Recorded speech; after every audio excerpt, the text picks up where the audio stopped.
Good morning, folks. Today we're gonna make Japanese dumplings, or gyoza, which is definitely originated from China, but you commonly get these in ramen restaurants, but the ones here in Perth are like it's bullshit how much they charge you. But yeah, I'll show you how to make it. And there's actually a little crunchy bits too. This goes well with ramen, so if you make this in advance, it won't be such a tedious task to make it all for lunch. But it does require some dexterity and some skill to wrap it. Having said that, for this recipe, it'll serve about 4 people with a total of about a kilogram worth of filling. But yeah, eat this with rice too, even though I don't have any.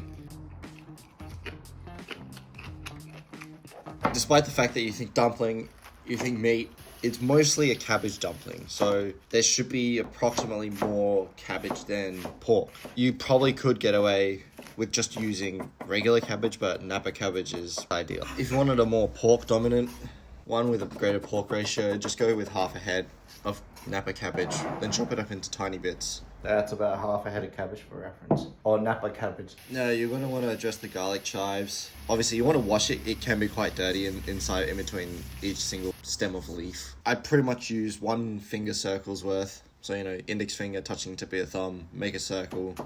If it fits in that should be enough for this recipe. But yeah, just chop that into bits and put it in the bowl with cabbage. What do you call this? Like, the act of this. Straining. How much salt do I put in? Like a heaped tablespoon worth. We're going to draw the moisture out. Otherwise it's going to get mushy when we finish mixing it. Here's the fun part. You get a nice tea towel that smells like cheese. Do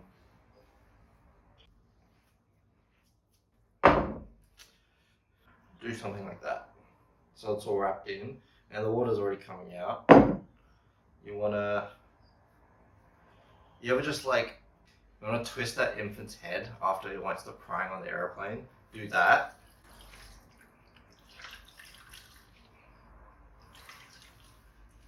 A couple of problems you will come across if you really don't squeeze the the cabbage so the water comes out.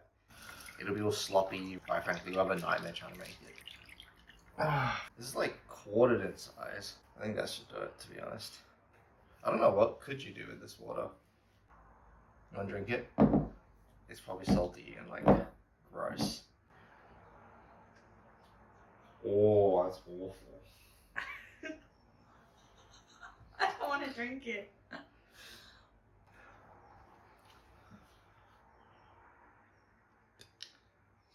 Oh, so salty. It's like seawater. It tastes like the bad smell of the sea. Once you've wringed all the moisture out of it, you're left with a good portion of filling and some washing you have to do. 4 to 5 large cloves. I mean, I know these are this is 3, but these are huge. But yeah, you want to just grate that into your mixture.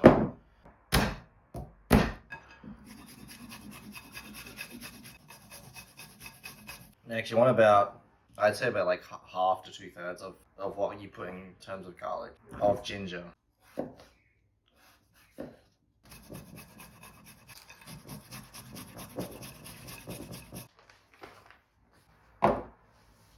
Regards to extra seasoning, get some soy sauce. I'd probably say 3 tablespoons worth. I highly recommend white pepper. Just about half a teaspoon. Okay, this is actually optional. It looks like salt, but I'm sure you know what it is. About a teaspoon of that. Now, that's it. All you need to do is add the meat. Around 300 grams, I'm not too sure. It could be more, could be less. By volume, it's more than the meat. By volume, I think up to about double than the meat is good. But by weight, it's going to be actually the other way around. I got about 700 grams of pork mince. The fattier it is, the juicier it is. So, I don't know, buy the extra fatty stuff, go to a butcher and ask them to do it. Or you can buy pork fat or pork lard separately, I'm not sure. Or do it yourself. Now for the fun part where you get to finger the meat. I'm using more of a greater meat ratio just because of personal preference, but it actually smells a lot like ginger and soy sauce. Alright, you can let your filling rest a bit. Now you want to get your workspace prepared. I'll show you how. Okay, this is the fun part where it's kind of annoying. If you're not very dexterous, you might struggle at this, so I'm going to show you how to do it close up. Yeah, we're going to fill it. And let's hope we can get as many as we can. So for this part, you'll need your dumpling wrappers, and you need some flour so stuff doesn't stick, and your filling and a spoon. Oh, actually, wait. You'll need a small bowl of water to, dip your little fingers in. If you buy from a shop, you might think, oh, it's a bit small. Just gently stretch it out as if you were to do, like, here's what you want to do. You want to get the round wrapper, get a spoonful of your filling, and just, put it in. Depending on how good you are, the more you can stuff it to its max. If you're not that good, probably go modest amount. So probably about this much, try with that. Normal looking at around this much. You dip your finger in the water and you run the wet finger around the rim of the skin. Personally, what I like to do, I pinch, the front of it.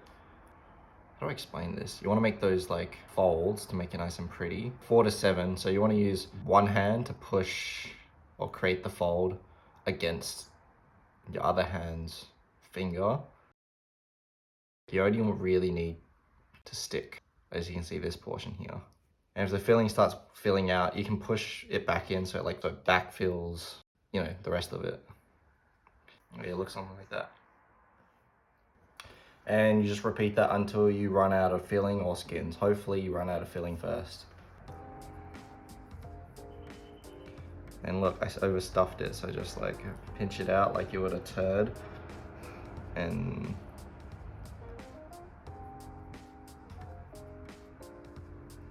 there you go. If you made this yourself, you can make them a lot larger. Now traditionally or normally it's about this big, or the width of my hand anyway.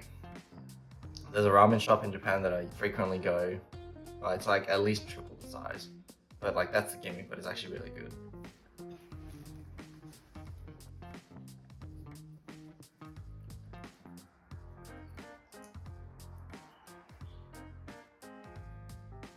See, no holes, it's all crescent shape.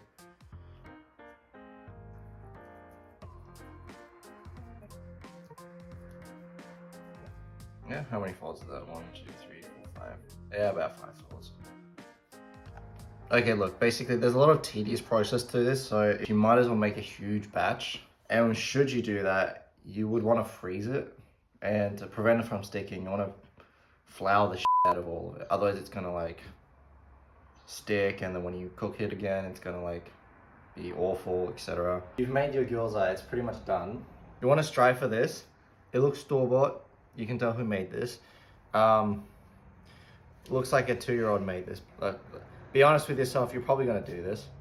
Before you go ahead, I want to show you something. So when we cook it on the pan, you might see in like some other videos, there's a weird crispy brown paper thing on it. And the way it works is pretty much just like starch / flour, 2 fat tablespoons, roughly. I'm gonna fill this with water and kind of pour it on the top as you cook the dumplings, and then it kind of becomes crunchy. If your frying pan is not very big, it might take a long time if you're gonna go this route of making that crispy, starchy water at the bottom gets all crunchy. Will basically maximize your time, and so your food doesn't get cold. Just like stuff the pan, but just make sure the dumplings don't touch. They're gonna like otherwise stick too much when you're done. For the sake of presentation, I'm only doing so many. Honestly, this is more of a visual thing, but once you put like a little bit of water in so that it covers the surface of the entire bottom of the pan, put the lid on and let it steam. And once all the water has evaporated, then it should be done. You might think, oh, do I need to check in the middle? It should be alright. If it's frozen, it'll just take a little bit longer to cook. Still use the water as a guide. Cook time, it's around 10 minutes, maybe less. If you can, get a cast iron pan. It'll be much more appropriate. And I don't know about you, but I think it tastes better. Now, if you look carefully, you can see all that like starchy water. It's gone all crunchy. All the dumplings have puffed up. The gyoza it's been fully sealed properly so that none of the juices, none of the steam will leak out of it. It's done. Bro, why can't it be presented that well?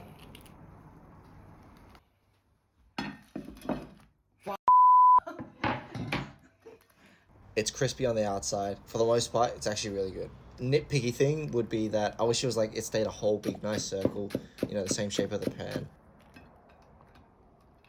You know, ponzu sauce that I showed you in the cabbage, egg, and bacon stir fry. Same thing. Although normally you probably just use soy sauce and just a neutral vinegar. Okay. And see, look, if you see up close, crispy.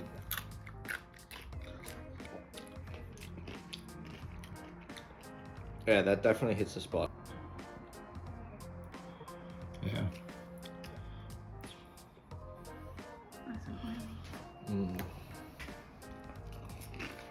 You don't really need any of that like weird shit that people are saying, "Oh, put it on." It's completely unnecessary, I reckon, unless you're doing some weird experimentation. But yeah, give this a go. Make sure do it in batches. Like if you do it in batches, you know, you can freeze it, and if you want to cook it frozen, just cook it for a bit longer on just a bit lower heat. You can probably deep fry these so long as they don't explode, but that's pretty much it. Enjoy your gyoza.